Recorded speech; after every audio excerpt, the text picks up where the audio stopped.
they fired almost all of those producers. And the new producer called and invited me back out of the group that they had fired. Everything in me said no. Out of my mouth came yes. Yeah. And so I went into it trying to win the approval of people that I didn't know and didn't really need their approval.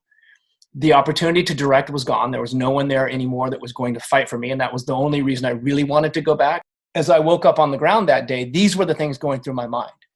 This was no more stressful. It was no larger than the year before. There was nothing different, except I didn't have that support of the people. So now I was starting over, trying to win approval.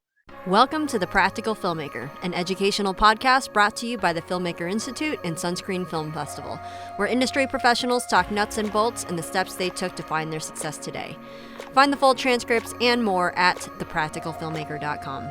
I'm your host, Tanya Musgrave, and I'm still finishing up that master's, but do not worry, there are some fantastic people coming up. Production designers, outdoor filmmakers that grace the world of Banff Mountain Film Festival, an experimental art filmmaker, PAs who've headed up first team, editors, they're all on the docket, no worries. In the meantime, today we're re-releasing an earlier episode. Back when the podcast was still called Dare to Hear, I had an amazing conversation with Korey Pollard about balance in the industry. This was recorded in April of 2020, so COVID had just reared its fantastic ugly head. He is an assistant director in the Directors Guild of America, and he's worked on shows such as Jack Ryan, Orville, 911, and also worked on the assassination of Gianni Versace. So I'll let him introduce himself further with his role in the industry. Hi, I'm Korey Pollard, and I'm a grateful migrant film worker now for over 30 years. I work as an assistant director solving other people's problems. I'm the guy that is responsible for everything and in control of very little on a movie set or a television set. And I seem to love that pressure. That's fantastic. So, all right, you've got to catch me up because the last time that I talked to you, it was about 7 years ago, and Wow. You had, yeah, right. You had been ADing on the set of Nashville, and you had a seizure, and that is about the last place that I've left you. So, what's happened in the last 7 years for you? Well, the only solid answer I have about what happened on the set of Nashville was that it was not a seizure. It appeared to be a seizure, but they went through testing and realized that I did not have a seizure through the parameters of what was affected by whatever it was. But what definitely happened is that I seemed to have passed out or fainted and had some spasms in my body that led everybody to believe that that's what it was.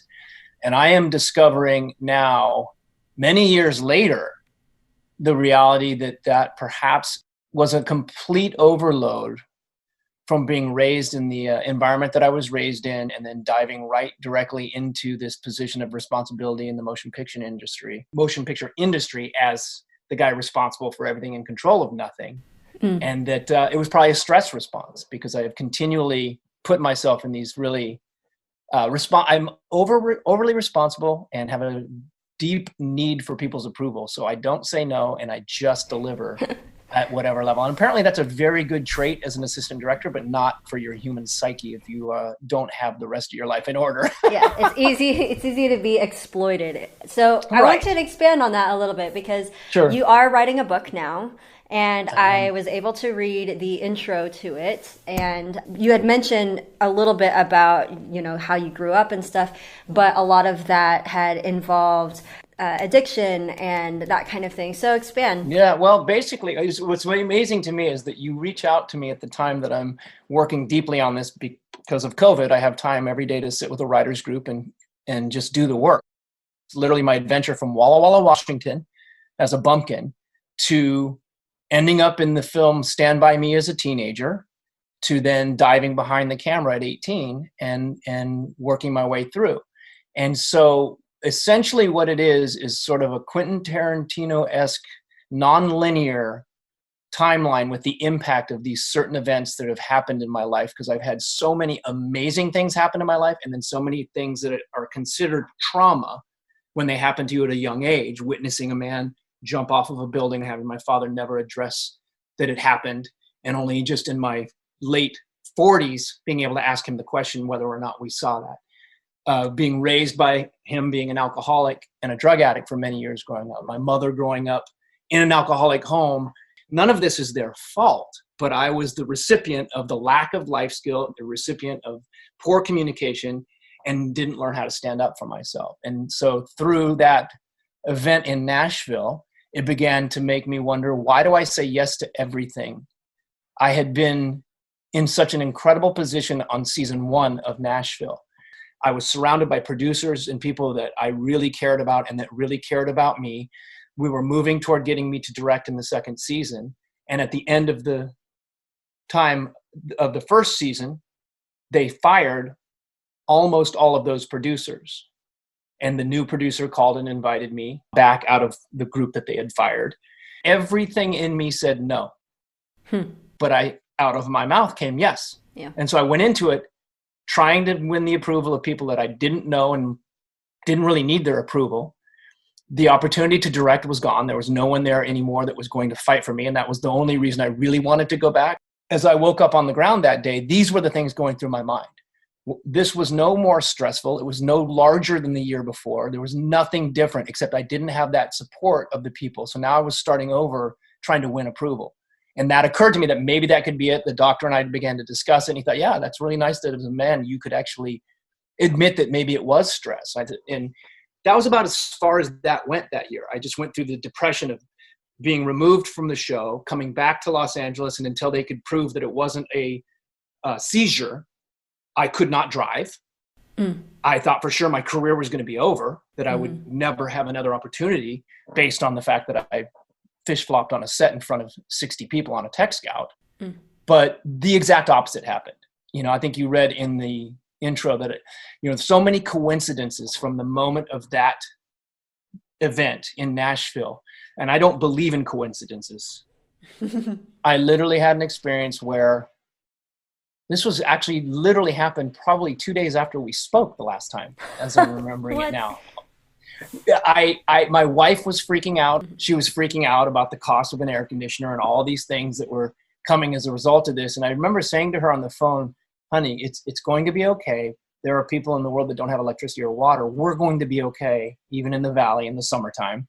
And I got a text from the president of Compass College of the Cinematic Arts asking if I was okay, that she had heard through the grapevine that something had happened, and wondering if it was medically possible if I could now come and be the keynote speaker.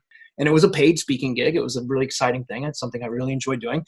And it was the exact amount of money that my wife had just quoted to me that they were going to pay me to fix the air conditioning. I'm like, oh my gosh. So from there, I end up speaking. Then I end up spending a year kind of teaching and doing other things, a little bit online, a little bit of different things. And then I went right back into the fold and giving all this energy toward all these other projects that are fantastic. All those projects on IMDb, I'm pretty blown away. Most often when I look at that, I cannot believe I was a part of any of it. But I stopped taking care of me and setting boundaries. And it took until this year to be kind of step back into a place of going, wow, this industry will take as much as I'm willing to give. And ultimately, no one really cares. I care about the projects. I care about the writers, the actors, and all the people involved. But I might have an unhealthy need for approval and be overly responsible and need to look at this, if that makes any sense. No, that's incredible. So it's been a lot more of, because the professional journey that you've taken the last 7 years is quite notable as well. Yeah, that's what's crazy. But it seems to me that the book that you were mentioning, which by the way, does it have a title? And when would people... I don't know. I'll have to just let you know when I actually get the titles out there. We're about 3/4 of the way through with the book right now, and I'm excited about it. Nice. But so the reality of what you just said is the intervening years were notable, and some things that changed about that really, as I woke up and continued to have sort of, after being 20 plus years of kind of Forrest Gumping my way through the business, I call it. I think I may have used that term with you before, where I just sort of have made it through really tough personalities, really rough situations with, stupid is what's stupid. Oh, well, what if we tried this? And I had an agent pursue me. And I thought, I don't need an agent. I don't want an agent. I'd rather not give up a percentage of my money because I just seem to get repeat business. And these repeat business is fantastic. These people are all people that I care about. First, I ignored him and I refused his, email requests and all this stuff. And I finally said, why am I on your radar? And he goes, because of the quantity and the quality of your work. And I don't represent any assistant directors who work on the quality of projects that you work on. And I said, why do you think I need an agent? Because I get most of my work from a repeat call. Someone calls me directly and says, hey, buddy, we really would like your help. He goes, I think I can get you into more rooms than you would ever imagine. I think I can get you into other meetings. And I'm like, okay, maybe I do want to expand my horizons a little bit. So I did it. And then came the Jack Ryan. Yeah. And that was the one that defined for me the reality that I was now in a space where the boundaries that I needed to create in my own life were more important than the projects. And that was a real eye-opening moment for me, because I had given up so much all the time to just acquiesce, to serve the project, to serve this faithful God thing that I believe in by serving other people. And there became a point where I went, So I'm on the easiest job of my career, The Middle, a TV show, half hour. It was in its 7th year that year. I literally would break down the script on a Monday morning, walk into their office by 1 or 2 o'clock in the afternoon, hand them a board. And then I would go in my office and think I was supposed to be doing something. And then like 3 hours later, the production manager whose office was right next to mine, Mark Rubinowitz, came in. He goes, why are you still here? I'm like, I don't. He goes, dude, trust me. You absolutely could have gone home 3 hours ago when you handed in the board. This is going to be the easiest thing you've ever done. So as a result, I started kind of chugging that time that I had available into these other things. But then over the Christmas break comes the drug addict version of my personality, my career. I get a text from a producer friend of mine that says, are you interested in Morocco, Paris, Rome, and Montreal? Shoot. Sends it. 15 minutes later, my agent sends the same text. The two of them had been talking. He had a need on the Jack Ryan series. They were replacing somebody.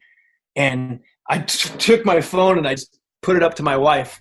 And I said, and she saw those places and said, yes, you are. Which meant I had to leave the project of The Middle during the break in order to do that, which was in hindsight, in retrospect, it was the wrong thing to do. But I did it. And I got to that job and it was not healthy for me. There was a bully in the situation. And I was so verbally abused by this particular bully that I knelt next to the monitor one night at 2 a.m. and was realizing that this was in Montreal with one guy in a hallway with a gun, and he couldn't wrap his mind around the safety concerns that I was bringing up. I won. I did not allow him to do something that I thought was unsafe, but the verbal abuse and the pressure that was on me from that moment forward, I thought, I'm not going to another country and putting hundreds of guns into people's hands and landing a helicopter and approximating missiles blowing up guard shacks and doing these things with a guy that I can't communicate how one person with a gun is dangerous. I need to write a letter to the studio and explain that, I feel that this is a bullying situation. I am not interested in pressing, any kind of human resources issue, but I would like to be replaced because I'm not comfortable going to the next phase of this project with this guy. Of course. Well, 2 hours later, I stand up and 2 producers arrive at the set. None of them have been there all day while this verbal tirade is going on. And they were letting me know they were going to replace me. And I said, well, thank you. And they went, what? And I said, yeah, because I was going to write one of the hardest emails of my life. And I don't want to be that guy, but this is not an environment for me. I'm in total agreement. And I apologize that I'm not the guy you thought I was, or I'm not as capable as I thought I was of doing this. But there's no amount of money and no amount of prestige that is worth feeling like I feel every day coming to work. Yeah. God bless Godspeed. And I moved on. But literally from that moment, I started to have the depression and I started to have all the, oh my God, I'm a failure, I'm this and that. But here I am. I stood up for myself and now it's a bad thing. That's part of my issues that I'm working out through my therapy and all the things that I'm doing right now. It's just who I am. And it took me a lot of years to be able to admit that. No, but as a result, good for you. Yeah, though. Thank you. Yeah, well, thank you. Seriously, I think there's so much in the industry where it's just like you have to push the hardest, you have to be the best, or you have to climb the ladder, or you have to work all of those hours because there's somebody else out there that's going to work those hours in place of you. And so there's this mindset that there are no boundaries in order to reach the top. And you get to the end of it and you realize that you have been carving out pieces of yourself. Yeah, and emptying myself. Mm-hmm. Yeah, and not feeding it. And so thank you for that. And what happened, I'm so glad that makes sense, because that's the conveying in the writing this stuff is the hardest part. And that's it's not just for people in the industry. It's the reality that we all do this. Mine just happened to have been around Hollywood. So there's going to be some notables, but it's, so what ends up happening then is I have this series of events that lead me into this space of doing, and you don't even know that I've been doing this, but I've been working with in-prison education. Working with a place called Defy Ventures. And this is all just me volunteering my time and energy. No, seriously, if I had another lifetime, in-prison education and juvenile hall is where I would spend my time. Well, there's a reason that we're connecting right now. There clearly is, because I go online and look at Unincarcerated Productions, look at them on Facebook, look at them on Instagram. We're working right now, posting people's perspective from prison of how you might want to try to deal with the isolation of the COVID situation we're in right now. What we are doing as Unincarcerated Productions is let me tell you how I got into it first, because I can just beam about these guys. Spencer Oberg and Vic and Rachel and the folks that I'm involved with in this are just phenomenal human beings, and the way that we've all come together and how this thing continues to build from the moment that I get let go and I come home and I'm facing my depression. A buddy of mine from Nashville, Dustin Hillis, calls me and says, "Hey man, I'm coming to LA on X date." Well, I just got fired. I'm going to be there. And he wanted me to have dinner with him and a woman that runs an organization called Liberty in North Korea, Link. And they are essentially a underground railroad that goes through China for people who are escaping and gets them education and placed all over the world. Some have been placed here in the United States and gone to school and gotten out and gotten their careers together and this whole thing. And I think, oh, this is super interesting. So we make the date. I go, I'm fired. I'm here. Then on the day of the dinner, I get a call from Dustin at about noon, and he is weeping on the phone. I'm thinking, are you okay? What is going on, Dustin? And he says, man, you've got to come in and do this. I'm like, what are you talking about? Where are you? Are we having dinner tonight? He goes, yeah, I'm in Pelican Bay, which is a maximum security prison in Southern Oregon, North California. Like, it's the most remote maximum security prison. He had volunteered with Defy Ventures to go in and judge one of the competitions, they're like a Shark Tank. Mm-hmm. They can win 500 to 1,000 toward building businesses. They come up with a business plan that will hire felons when they get out. And they actually have launched a number of businesses that will continue to kind of hire folks that have that mark against themselves. Wow. And so he had this profound experience and really thought that I needed to be a part of it. Calls me weeping, explains to me what it is, gives me a phone number, says you just need to call this number. So I call, and the next crazy thing that happens is that the voice that answered the phone on the other end of the line was a friend of mine named Danielle McMorrin from Nashville as well. And I signed up to go into California City and have my first experience with them. 3 days after signing up, I'm in an unrelated business meeting with an experiential studio called The Great Co., another amazing company out here. And we were designing a haunted house for Fox. They were reissuing some classic horror titles. And we envisioned an event where you could go through and experience scenes from these movies. We created this whole thing. And so we were having these meetings about it. And the owner of that company asked me, he goes, "What are you doing after this meeting?" I said, "I'm waiting in downtown Los Angeles because it's traffic." He goes, "I think you should come with me to this next meeting. I'm going to a place called Me Too." And they wanted me to consider teaching some video courses for them. So I go in and meet the guy. And then around the glass offices on the outside were a lot of really interesting, diverse, large, tattooed, prison-type people, I would say. So I asked Mike, what is going on there? He goes, "Well, we're hosting the first postgraduate group of Defy Ventures." Now, I had never heard of Defy Ventures. Dustin calls me, tells me I need to do it. I make the phone call. Someone I know picks up the phone. Now I'm standing in a completely unrelated space in the span of 3 days. And it's Defy Ventures. And I start to cry. He's like, what is up, dude? I said, I was just on the phone with Danielle McMorrin. Yeah, you know Danielle? He goes, well, you know what?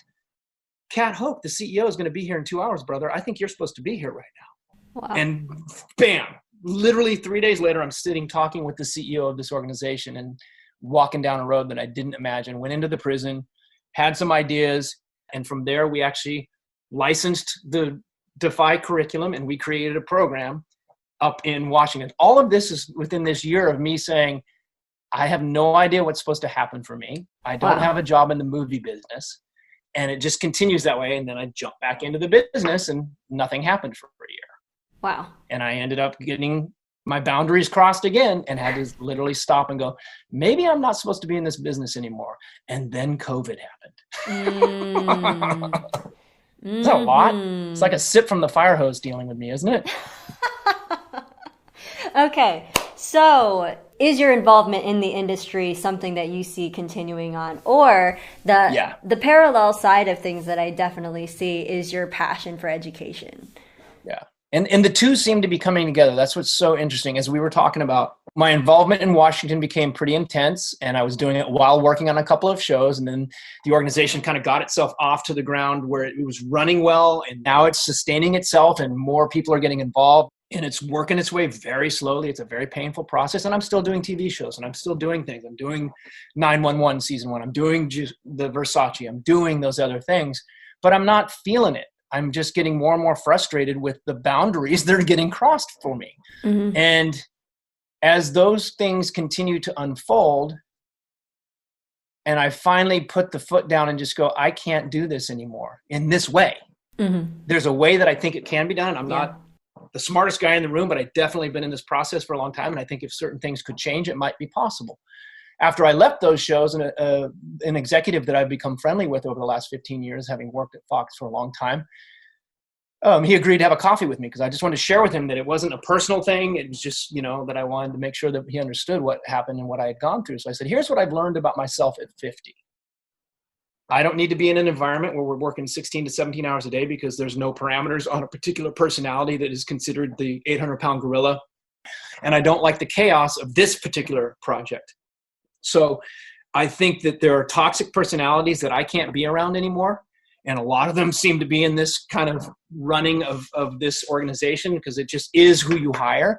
I think there's a place where you have to look at the toxic personalities that you're hiring and try to put together better teams. And I'm sure you don't know what that looks like for you, but because I've been on those sets for all those years, I know people that if I put certain people together, I have a feeling there would be an amazing experience, but it's more like they just hire a person and throw them all together and expect something good to happen. And that's business. That's how it happens. Mm-hmm. So I'm an idealist. And as I continued this conversation with him and then started talking about my educational portions, I said, hey, so where does Fox go to get and recruit from college their executives? And he said, we don't. I said, well, isn't that a travesty that you don't have programs that kind of lead toward the kind of job? Consider coming to one of my educational components and see how an executive training program might be able to be made. And wouldn't it be interesting if we could do that with crew members as well, like train them in the efficient ways and earmark them because they went to a certain program that we all agree is a great program.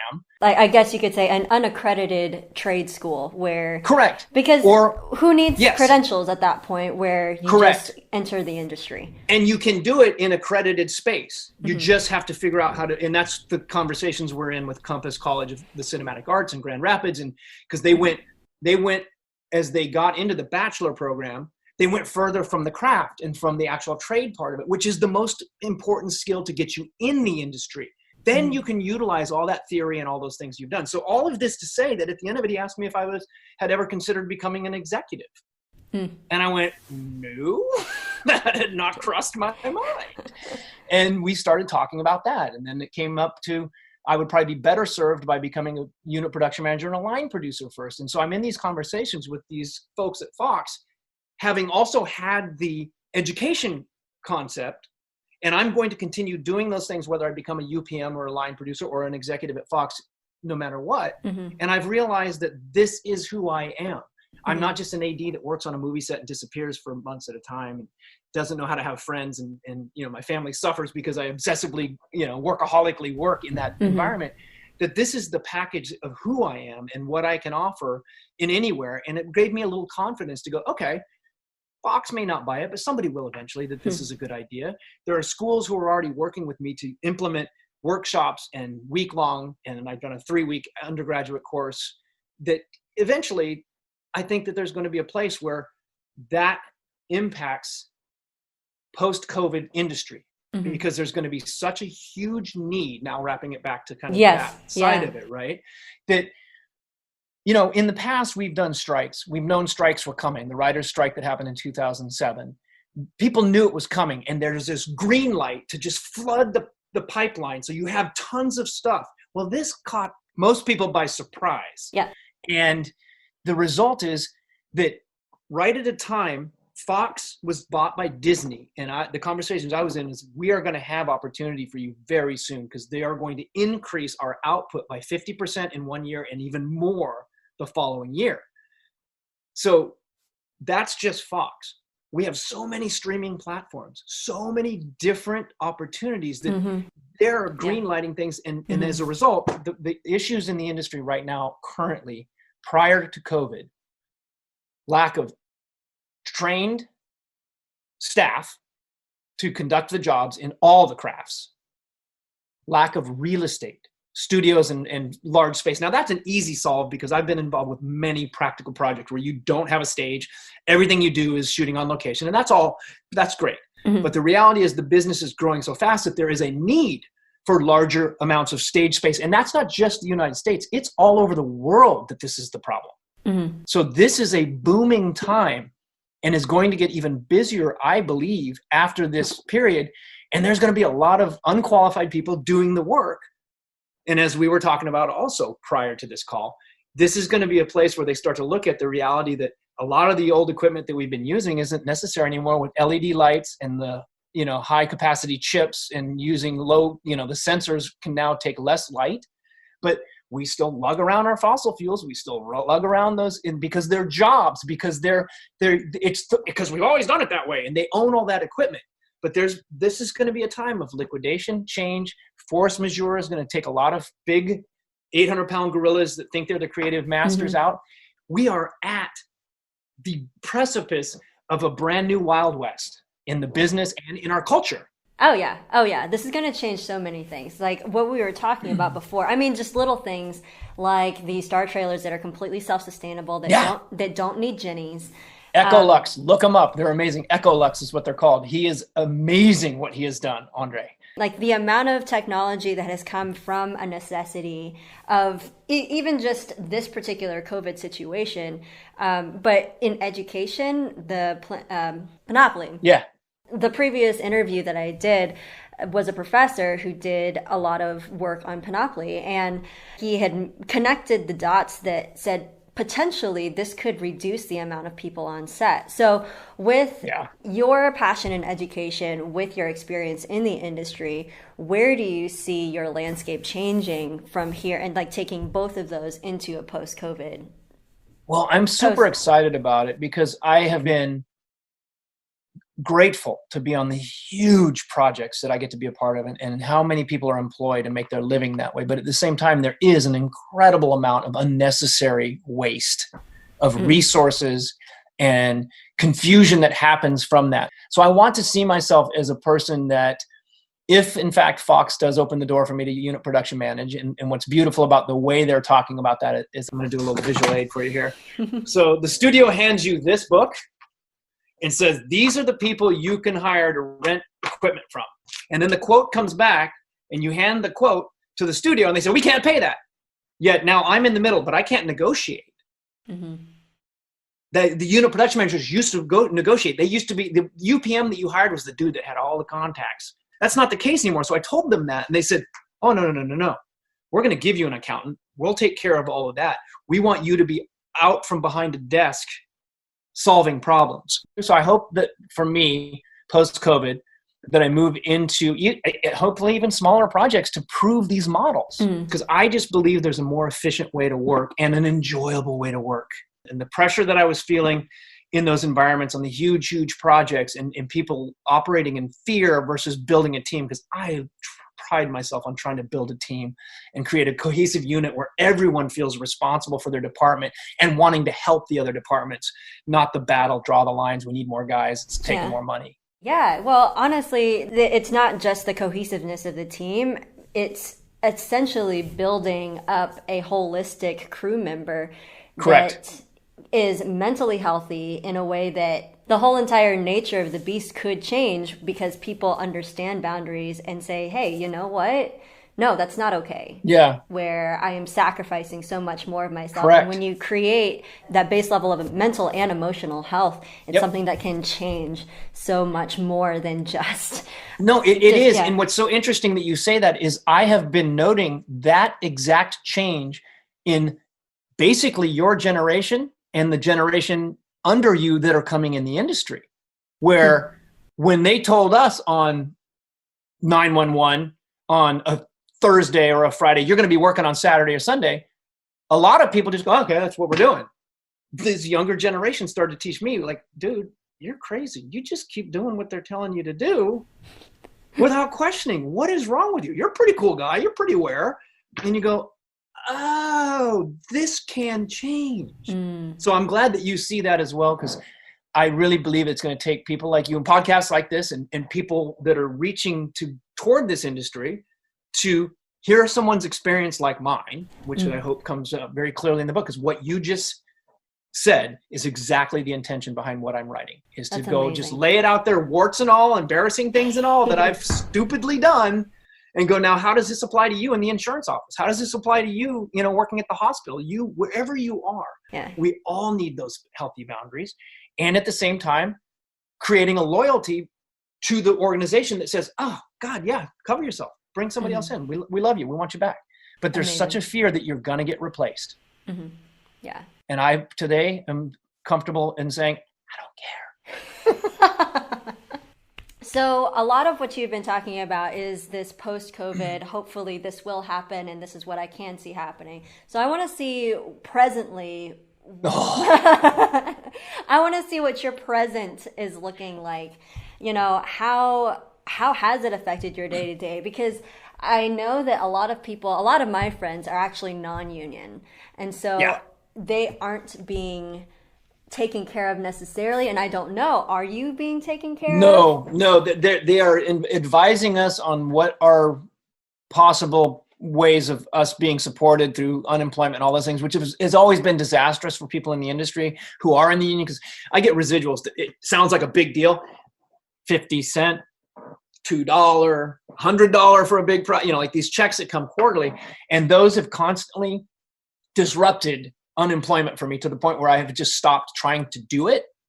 So presently, I have worked really hard to be a man that takes the beginning of the day and the end of the day in silence, meditation, let's call it. And I do a real inventorying process at the end of the day of what could I have done better? Did I do something that stepped on someone's toes? Is there something that I need to apologize for? Just to kind of keep my world clean. It's a 12-step program thing that I've learned through my recovery. But I also am writing the Migrant Film Workers Anonymous, the 12 steps for the people dumb enough to want to do this for a living, which is just this process of being present can help you sleep better at night, be where you are. So I came into this COVID time thinking, oh, it's going to be amazing. I'll write, I'll do this, I'll do all these things. And I had these lists and lists and lists. And the only thing that lasted on the list was the book now.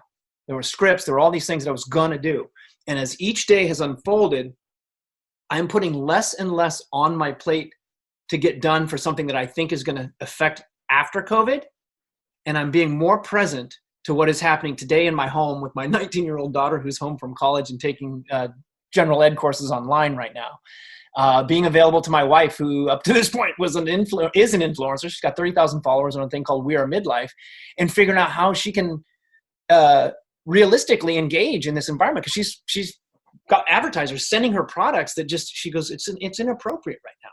The way that I am spending my time in a structured way is getting out of bed and making it, putting on clothes more days than I don't, showering, doing all of that regular stuff, been doing yoga, and this 1 hour a day writing group that I'm doing on Facebook through Anna David and her Launchpad is what they're called, this amazing self-publishing group. She teaches educational things toward that. And there's about 15 of us doing that on a daily basis. So I'm learning as you know, the yoga was becoming the thing, and the writing was becoming the thing. And then I injured my back picking up a dustbuster.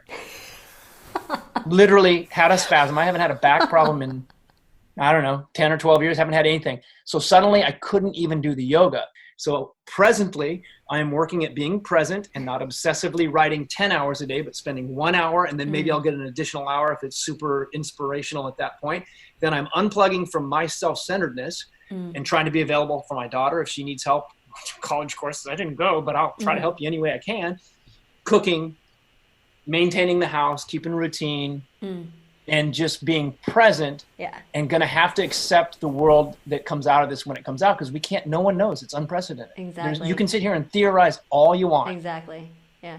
We don't even know when. So it's very interesting that you say that, because the last 2 episodes that we've recorded, I remember when I first got into this, I was just like, oh, you know, this is going to be great because we're going to get all these perspectives from people and how it's going to possibly change things in the future. And there is that kind of side of things. But at the same time, after that second one that I recorded, I remember reading a lot of these articles about, you know what, it's okay to not do anything right now. It's okay to not be constantly looking at the future. And it's a very US thing to overwork and to push. And maybe this is coming back to our original conversation about just being healthy and making sure that we have a correct perspective on things, or a healthy perspective on things.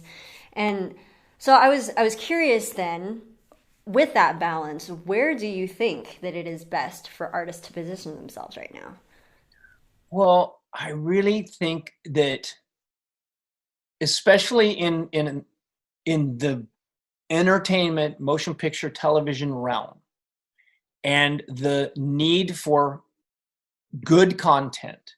There's so much good content out there that's written that doesn't ever get across the table because it's been that closed circled wagons, you know, small, let's call it a boys group, whatever the group is, you know what I mean? But it seems to have been impenetrable. Do the good work now. Don't give up on the things that you've written in the past. There's a lot of people available right now. You would probably see that people would be more apt to look at things right now. I'm not saying submit things unsolicited, but the relationships that can be built in a time like this, where people are completely isolated and more open, is incredible. And the thing that has served me the most creatively and professionally has been the days, times, and relationships I've built with people that have become mentors because I respected their work or respected how they did their work, and having had the opportunity to meet them and ask them, how did you get to this perspective? How do I become you? What have you been through to get to where you are? I want to understand that. I'm not asking you for a job. I'm asking you for an opportunity.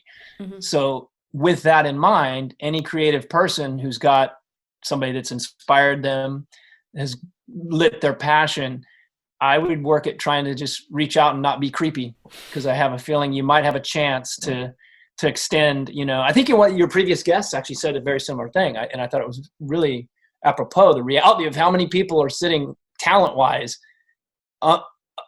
nothing happening. And again, for those of you that are out there that have access to a lawyer or can lawyer to lawyer submissions work, if you figure out who the lawyer is of a studio or a person that you want to connect with, a lawyer to a lawyer is taken very seriously, just so you know. Does that make sense? Yeah. I feel like I talk too much. That's the nature of a podcast, so that's why I have you on the podcast. Oh, thank you. Okay, good. No, but do you have any additional thoughts that you can think of that is pertinent to right now, that you might have wanted to mention earlier? I don't know. Well, well, for me, again, the reality of creatively doing what you're doing, but at the same time, the physical thing, it's really important to move. And I didn't over move and hurt my back. I just had some freak thing that caused me to even have to slow down and be even more present, which I'm grateful for. But the thing that has helped me the most has been the way that my wife and I have taken some of our yoga classes together out here in my den. And she takes one sometimes alone in there, and I take one, you know, like figuring out that it's okay to not have every minute be together, and it's okay not to isolate completely and ignore the people that are in your life during this time as well, and to stay connected. So finding a really nice balance between what you do emotionally, mentally, spiritually, and physically at this time has been profound for me, especially after hurting the back and seeing the ways in which I use people, places, and things to escape what's really going on in the moment with me. And so now with the back being hurt the last couple of days, I've been just doing the writing and doing a lot more just quiet contemplation. The only thing I've voraciously consumed on Netflix has been Ozark, and I only allowed myself to watch 2 episodes. Well, I talked my wife into 3 at one time, but we just finished that season. So I'm not even doing what I thought I would do, which is obsessively watching movies. And not even Tiger King? Nope. No. I am actually going to steer clear. I grew up with people like that, and I'm pretty well traumatized by them enough that I'm not sure I need to go there. And I'm enjoying not seeing it, but knowing a gist of what it is and seeing all the memes, and especially the Trump ones. Those are killing me. Have you seen those where they got him as the guy? Oh. Anyway, no, I'm not going to do it. I hopefully will make it to my grave with saying, I did not watch Tiger King. That's the best. Well, thank you. Thank you so much for your time. Thank you for joining us. So if you want to follow along and make sure that you get updates about the potential book that is going to be coming out, and you want to be on the lookout for the educational platform that Korey is involved with, you can follow him on Instagram at Migrant Film Worker, and also look him up on Facebook, and go ahead and mention Collab Inc. or myself, and he will engage with you. So don't pass up the opportunity. Don't pass it up. If you enjoyed this interview, follow us right here and on Instagram, and check out more episodes at thepracticalfilmmaker.com. If you have comments or questions, feel free to email me, Tanya at thepracticalfilmmaker.com, or DM me on Insta. Be well and God bless. We'll see you next time on The Practical Filmmaker.